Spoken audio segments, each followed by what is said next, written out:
তো আমি এখন অবস্থান করছি রংপুরের কাউনিয়াতে।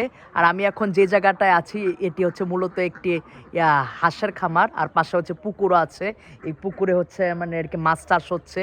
আর আমার পিছনে দেখতে পাচ্ছেন হাঁস, এখানে প্রায় হচ্ছে ৭২টা আর মতো আর কি আছে আর কি হাঁস আছে। তো এই হাঁসের খামারটা হচ্ছে আমার এবারের রংপুর ট্রিপে যে আমন্ত্রণ করেছে আমার বন্ধু রুদ্রর হাঁসের খামার আর কি। তো সে হচ্ছে সে আর তার একজন পার্টনার, মোট দুজন মিলে হচ্ছে ৭২টা হাঁস দিয়ে এই খামারের যাত্রা শুরু করেছে আর কি। তো আমারও আসলে অনেক দিনের স্বপ্ন যে গ্র্যাজুয়েশনের পরে এরকম একটা মানে এরকম টাইপের কোনো একটা এরিয়াতে হচ্ছে ফার্মিং বা খামার টাইপের কিছু করার আর কি। শুধু আমারই শখ না, বর্তমান জেনারেশনের আসলে অনেকেরই শখ যে এরকম একটা খামার থাকবে, হাঁস মুরগির খামার থাকবে, এরকম হচ্ছে মাছের পুকুর থাকবে, এরকম মানে আসলে অনেকেরই শখ।